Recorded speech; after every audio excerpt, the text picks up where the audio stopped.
So for over 30 years, Harry Houdini dazzled audiences with his different stunts and superhuman endurance. So what finally put him 6 feet under? The Hungarian-born escape artist jumped off bridges while handcuffed and wearing leg irons.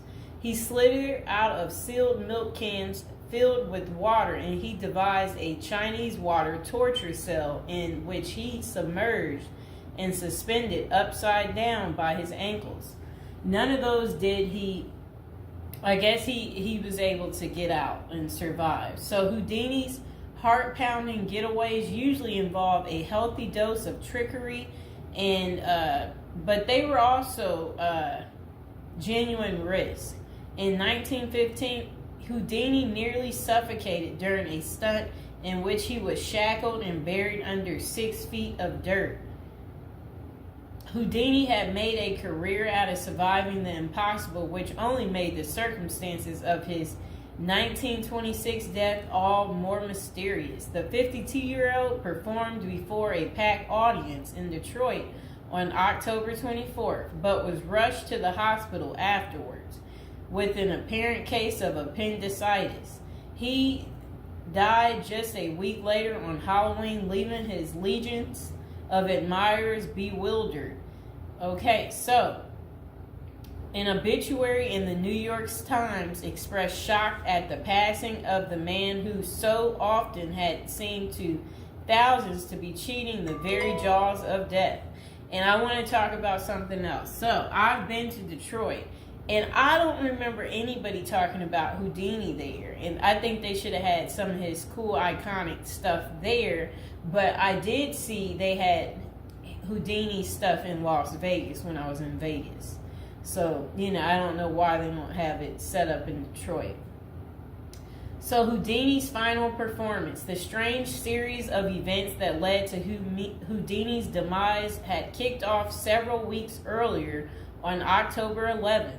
1926, while being shackled into his Chinese water torture cell during a performance in Albany, New York. So it says he was struck on the leg by a piece of faulty equipment. He hobbled his way through the rest of the show, but was later found to have sustained a fractured left ankle.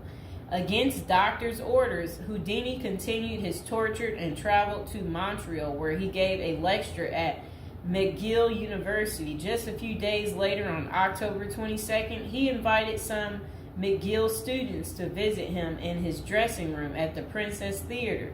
The magician's sore ankle was still bothering him, so he plopped down on a couch while the group chatted.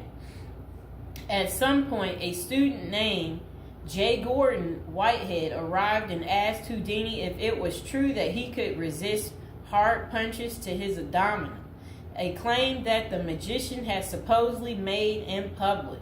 According to witness Sam Smits, when Houdini said the rumors were true, Whitehead abruptly delivered 4 to 5 terribly, forcibly deliberate, well-directed blows to his stomach. Houdini was still reclined on the couch and had no time to prepare for the punches, which appeared to leave him in considerable pain. And now would be a good time to like the video and to subscribe to my channel. Do you like this new series? This is the Death series, and there will be more series to come and more episodes from the Death series as well. And do you like my prison series? And if you haven't checked out my prison series I created just for you, you can go ahead and check out my playlist. And there's also a love spell series that I think you will enjoy too checking out. Okay, so Houdini brushed off the incident at the time, but that same evening he began to complain of discomfort and stomach cramps. His condition only worsened the next day when he boarded an overnight train to Detroit for a new run of performances. The magician developed severe abdominal pain, cold sweats, and fatigue, and his temperature rose to 104 degrees. A doctor suspected appendicitis and instructed Houdini to go to a hospital, but the performer insisted on taking the stage for his opening night show at Garrick Theater. Isn't that really funny? He still wanted to work even though he wasn't doing so well. Okay, he proceeded to struggle through his routine before collapsing immediately after the final curtain. The show would be Houdini's last. The same night, he was taken to a Detroit hospital and prepared for surgery. Doctors successfully removed his appendix, which was found to have ruptured several days earlier, but it had already poisoned his insides. Despite a grim prognosis, the magician clung to life until October 31st, when he died with his wife Bess and his two brothers by his side. The official cause of Houdini's death was listed as peritonitis caused by a ruptured appendix. At the time, the magician's doctors firmly believed that the illness was the result of so I guess some guy had given him something backstage during an encounter in Montreal. Okay, so such cases of traumatic appendicitis are extraordinarily rare. One study found only a couple dozen instances over a nearly 20-year period, but in 1926 the diagnosis was widely accepted. Houdini's life insurance company was even forced to pay his wife a double for accidental death. Okay, so doubts arise over the escape artist's death. Houdini was laid to rest in Queens, New York. And this is what his little, I never knew that was where he is. There he is right there. Okay, that was his tombstone. Okay, so look, maybe I can put that tombstone as the thumbtack, people. Okay, so Houdini was laid to rest in Queens on November 4th, 1926, but rumors about his unusual death have persisted ever since. Many of the theories tend to focus on the magician's contentious relationship with spiritualism, a pseudo-fed religion whose adherents once claimed it was possible to communicate with the dead through seances and mediums. Houdini, a born skeptic, had spent much of the 1920s on a mission to debunk the spiritualist claims and expose its top psychics as frauds. The Crusades earned him several $1 million worth of lawsuits and more than a few enemies, but at the time of his demise, he showed no signs of letting up. Just a few months earlier, he had testified in front of Congress in support of a bill to outlaw fortune-telling in Washington, D.C.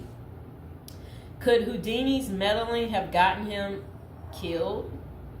In the 2006 biography, The Secret Life of Houdini, authors William Kalash and Larry Sloman contend that the magician's death may have been a carefully planned assassination by members of the spiritualist community. If one were to suspect Houdini a victim of foul play, they write, then the section of organization crime that was composed of fraudulent spirit mediums must be considered likely suspect. Okay, so Kalash and Sloman argue that the spiritualists had a history of poisoning their enemies, and they note that no autopsy was ever performed to confirm Houdini's death. I wonder why. So his death was actually caused by appendicitis. If someone were hell-bent on poisoning Houdini, it wouldn't have been very difficult, they concluded. Considerable debate has also focused on J. Gordon Whitehead, the McGill student who supposedly delivered the potentially fatal gut punches to Houdini's Montreal dressing room. In the 2005 book, The Man Who Killed Houdini, author Don Bell floated a theory that Whitehead may have been in league with the spiritualists, some of who had previously threatened to harm Houdini or have him beaten up. Bell concluded that there was not enough evidence to connect Whitehead to any kind of criminal plot, but others have argued that he was an enemy agent who stalked Houdini during the magician's time in Montreal. Okay, so was Houdini murdered? The true cause of Houdini's demise may never be known for sure, but the majority of scholars tend to dismiss the murder theories as mere speculation. For them, the more pressing question is whether Houdini's ruptured appendix had any connection to the stomach blows he received a few days earlier. Don't forget to like the video, and if you're new to the channel, go ahead and hit that subscribe button. So while the evidence shows that such conditions is indeed possible, many consider it more likely that Whitehead's punches simply caused Houdini to ignore an already existing case of appendicitis. By the time the magician finally sought out treatment, the theory goes it was already too late. Interestingly, perhaps the most sought after source for information about Houdini's death is none other than Houdini himself in what amounted to his ultimate test of the spiritualist's claims. The magician promised his wife Bess that he would try to communicate with her from beyond the grave. Bess went to hold an annual Houdini seance for 10 years before finally abandoning the search in 1936. Fans and fellow magicians have since made the seance a Halloween tradition, but thus far, the great Houdini's ghost has refused to speak. I wonder why. So I hope you guys enjoyed hearing about what happened to Harry Houdini and how he passed away on Halloween.